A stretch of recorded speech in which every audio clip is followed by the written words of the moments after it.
दूसरी बार उत्तर प्रदेश की कमान संभालने के बाद मुख्यमंत्री योगी आदित्यनाथ पहली बार वाराणसी पहुंचे हैं।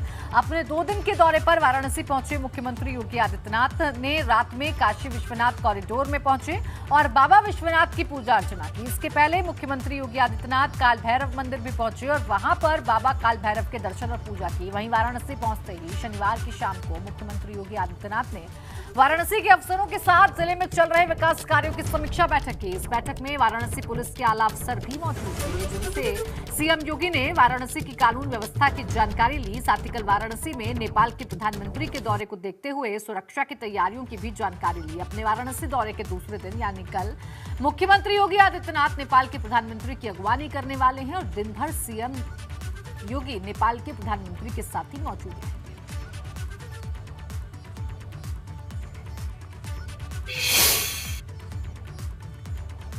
उधर शिवपाल यादव के भाजपा में जाने की अटकलों के बीच सपा मुखिया अखिलेश यादव ने दिल्ली में पार्टी संरक्षक मुलायम सिंह यादव से मुलाकात की। समाजवादी पार्टी के अध्यक्ष अखिलेश यादव इस समय दिल्ली दौरे पर हैं, तो वहीं उनके चाचा शिवपाल यादव पार्टी से नाराज चल रहे हैं।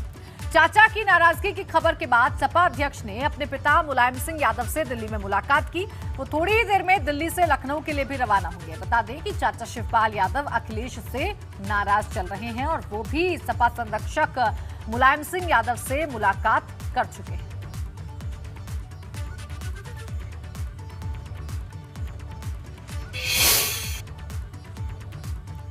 भतीजे अखिलेश यादव से नाराजगी की खबरों के बीच आज उनके चाचा शिवपाल यादव ने नए राजनीति संकेत देते हुए ट्विटर पर पूर्व डिप्टी सीएम दिनेश शर्मा के साथ मुख्यमंत्री योगी आदित्यनाथ और प्रधानमंत्री नरेंद्र मोदी को फॉलो करना शुरू कर दिया है। शिवपाल यादव के इस कदम से अब उनके भाजपा में शामिल होने की चर्चाओं को और हवा मिल गई है। आपको बता दें कि विधानसभा चुनाव के बाद से लगातार शिवपाल यादव की अखिलेश यादव के साथ नाराजगी की खबरें आ रही हैं। ऐसे में पहले मुख्यमंत्री योगी आदित्यनाथ से मुलाकात और अब उन्हें और प्रधानमंत्री को ट्विटर पर फॉलो करके शिवपाल यादव ने उत्तर प्रदेश में नए सियासी समीकरणों के संकेत दे दिए।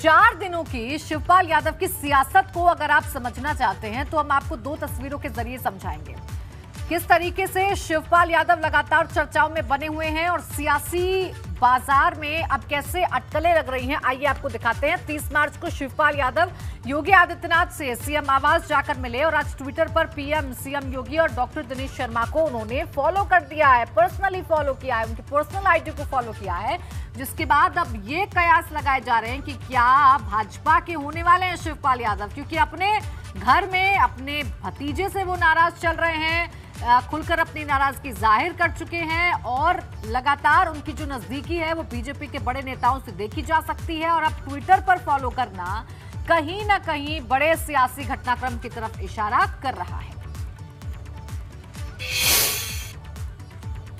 उधर वाराणसी में एमएलसी चुनाव को लेकर गहमागहमी है, लेकिन बीजेपी में सब कुछ ठीक ठाक तो नहीं चल रहा। ये हम इसलिए कह रहे हैं कि बीजेपी के एमएलसी पद के प्रत्याशी सुदामा पटेल को निर्दलीय प्रत्याशी अन्नपूर्णा सिंह से हार का डर सता रहा है। एमपी गंगा से आज फिर भाजपा एमएलसी उम्मीदवार सुदामा पटेल ने बात की। सुदामा पटेल ने कहा कि पार्टी का संगठन तो मेरे साथ है, लेकिन पदाधिकारी मेरा साथ नहीं दे रहे।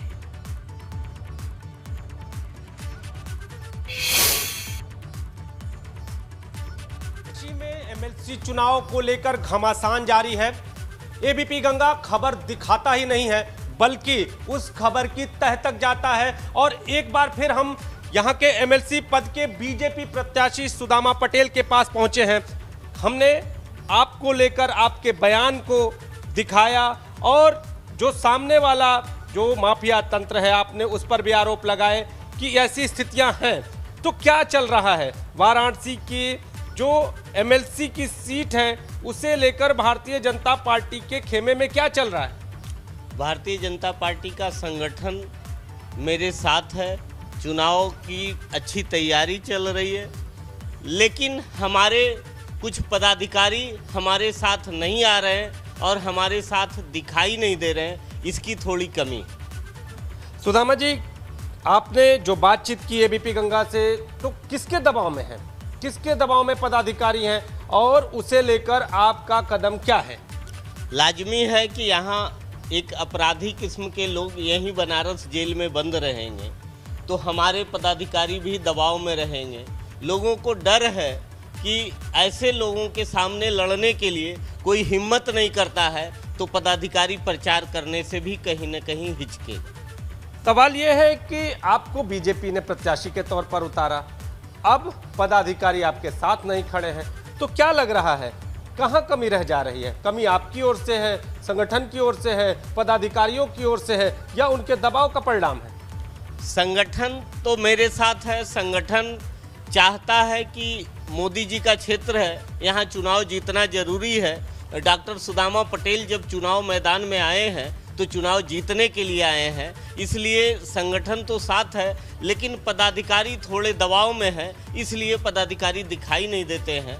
अब थोड़ा जब सुब्रत पाठक जी यहाँ 5 दिन 6 दिन रेगुलर पर बैठेंगे वाराणसी में तो हमारे समझ से पदाधिकारी भी साथ चलेंगे। आपने सुब्रत पाठक का नाम लिया, कल तक तो नहीं बैठ रहे थे, अब कैसे, क्या हुआ, उसके बाद क्या हुआ?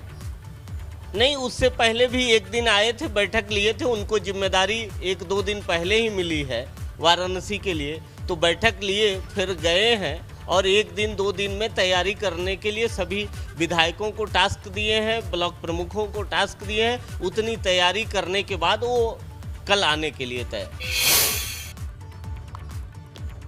गाजियाबाद से खबर है, जहां लोनी के बीजेपी विधायक नंदकिशोर गुर्जर ने लोनी तहसील के अधिकारियों और कर्मचारियों पर निजी लोगों से सांठगांठ करने और भ्रष्टाचार में लिप्त रहने का आरोप लगाया। विधायक नंदकिशोर गुर्जर ने मीट की सभी दुकानों को नवरात्र खत्म होने तक पूरी तरह से बंद करने को लेकर भी अधिकारियों से मांग की। इसके लिए बाकायदा अधिकारियों को पत्र भी लिखा गया। अभी जैसे नववर्ष शुरू हुआ है, हिंदू नववर्ष, और नवरात्रि भी साथ में शुरू हुए हैं, तो नियम है कि मास्क की दुकानें बंद कर दी जाती हैं जी। और लोनी में तो वैसे भी प्रॉपर ऑर्डिनेंस लगता है जी। तो हमने पहले भी अवगत कराया, कोई नई बात नहीं है जी। अधिकारी कई बार ऐसे आते हैं जो कहीं ना कहीं मिली भगत कर लेते हैं और बार बार नियम तोड़ते हैं, तो हमने जो कानून के तहत जो कार्रवाई है उसे करने के लिए कहा है। मुझे उम्मीद है कि आज शाम तक वो सब दुकानें बंद करा करके अधिकारी हम अवगत कराएंगे। पूर्व मंत्री और बरेली की भोजीपुरा विधानसभा से समाजवादी पार्टी के नवनिर्वाचित विधायक शहजील इस्लाम के बिगड़े बोल इन दिनों चर्चा का विषय बने हुए हैं। दरअसल शहजील इस्लाम का समाजवादी पार्टी की ओर से सम्मान समारोह के कार्यक्रम का आयोजन किया गया था। यहां पर भाजपा सरकार पर निशाना साधते साधते उसके मुंह से निकला कि आवाज उनके मुंह से निकलेगी तो हमारी भी बंदूकों से धुआं नहीं निकलेगा बल्कि गोलियां ही निकलेंगी। वो दिन चले गए जब उनकी तानाशाही चलती थी। एक मजबूत विपक्ष उत्तर प्रदेश के अंदर मौजूद है और एक हमारे हर्ष अजीज नेता जो कि बब्बर शेर है अखिलेश यादव, वो भी आपके सामने। तो अगर उसके मुंह से भी आवाज निकलेगी तो हमारी भी बंदूकों में से आधी सोई धुआं नहीं निकलेगा, गोली निकलेगी, बताना चाह रहा है। और बड़ी खबर यह है कि बुलंदशहर में आज जो लूट हुई है, बैंक लूट, उसका सीसीटीवी फुटेज सामने आ गया है। नकाबपोशों ने दिन दहाड़े बैंक से 18 लाख रुपए लूटे। सीसीटीवी फुटेज में हथियारों के साथ आरोपी नजर आए। हथियारों के दम पर बैंक से 18 लाख रुपए की लूट की गई है। तो ये इस वक्त की बड़ी खबर आपको बता दें। सीसीटीवी फुटेज जो है वो सामने आ गया। ये देखिए तस्वीरें हम आपको दिखा रहे हैं, ये वो सीसीटीवी फुटेज है जिसमें बेखौफ बदमाश आपको नजर आ जाएंगे। नकाबपोश बदमाश हैं, फिल्मी अंदाज में बैंक में लूटपाट करते हुए नजर आ रहे हैं। फिल्मी ऐसा लग रहा है मानो जैसे कोई फिल्म का सीन चल रहा हो। ये देखिए, ये जो लाल घेरे में शख्स है यही बदमाश है। सबको डराकर धमकाकर 18 लाख रुपए की लूट बदमाशों की तरफ से की गई है। दिन दहाड़े ये जो नकाबपोश बदमाश हैं ये आज बैंक में दाखिल हुए और फिर बैंक में किस तरीके से दहशत का माहौल इन बदमाशों ने पैदा किया वो आप इन तस्वीरों को देखकर अंदाजा लगा सकते हैं। फिल्मी अंदाज में बदमाशों ने आज बैंक को लूटा है। 18 लाख रुपए की लूट की गई है। हथियारों से लैस बदमाश नजर आ रहे हैं। डरा धमकाकर 18 लाख रुपए लूटकर बदमाश मौके से फरार हो गए। अभी तक पुलिस के हाथ खाली हैं। सीसीटीवी फुटेज जरूर सामने आया है लेकिन अभी तक बदमाशों का कोई सुराग नहीं लग पाया है पुलिस के हाथ। अभी तक पुलिस के हाथ खाली नजर आ रहे हैं। तो आज पश्चिम उत्तर प्रदेश से 2 ऐसी ही खबरें सामने आई। एक खबर गाजियाबाद से तो एक खबर बुलंदशहर से सामने आई, जहां बेखौफ अंदाज में बदमाशों ने दिन दहाड़े बैंक में घुसकर लूटपाट की। बुलंदशहर के बाद बात गाजियाबाद की भी करेंगे। यहां पर भी क्राइम कंट्रोल नहीं हो पा रहा है। 2 दिन पहले ही क्राइम कंट्रोल नहीं कर पाने की वजह से एसएसपी को सस्पेंड कर दिया गया था और गाजियाबाद में नए एसएसपी की कमान संभालने से पहले ही अपराधियों ने बड़ी वारदात को अंजाम देते हुए एक बैंक से 10 लाख रुपए की बड़ी लूट को अंजाम दे दिया। लूट की घटना नूरनगर सिहानी इलाके की है, जहां पंजाब नेशनल बैंक के कर्मचारियों को बंधक बनाकर बदमाशों ने करीब 10 लाख रुपए की लूट को अंजाम दिया। जानकारी के मुताबिक दिन में 4 नकाबपोश बदमाश पीएनबी बैंक की नूरनगर सिहानी शाखा में घुस गए और हथियार के बल पर 10 लाख रुपए लूट लिए। वहीं लूट की वारदात की खबर मिलते ही पुलिस महकमे में हड़कंप मच गया। मौके पर पहुंची पुलिस मामले की जांच कर रही है और बैंक शाखा को सील कर दिया गया है। ये अभी हम घटनास्थल का निरीक्षण कर लिया हम लोगों ने और बताया जा रहा है कि 3-4 लोग थे और यहाँ पर आके कैश काउंटर पे कूद के कुछ पैसे लेकर गए हैं। उसी के लिए हम लोग पूरी छानबीन में लगे हुए हैं। टीमें हमने गठित कर दी हैं और जल्दी इस घटना का नामकरण करा जाएगा। कितना कैश बताया गया? देखिए, तो बैंक मैनेजर भी बता रहे हैं इनके पास कुछ कलेक्शन है, क्योंकि ग्रामीण क्षेत्र का बैंक है, तो कुछ 8-10 लाख रुपए के आसपास बता रहे हैं। अभी इसकी पुष्टि इन्होंने करी नहीं है। मथुरा में टेंपो लूटकर भाग रहे बदमाशों से पुलिस की मुठभेड़ हो गई। मुठभेड़ में एक बदमाश के पैर में गोली लगी, तो वहीं पुलिस ने मौके से 2 बदमाशों को गिरफ्तार कर लिया है। मथुरा से ये घटना सामने आई है, जहां पुलिस की मुठभेड़ बदमाशों से हो गई। 2 बदमाशों को पुलिस ने गिरफ्तार कर लिया है। पुलिस और बदमाशों के बीच मुठभेड़ हुई, आमना सामना हुआ, 2 बदमाश पुलिस की गिरफ्त में आ गए।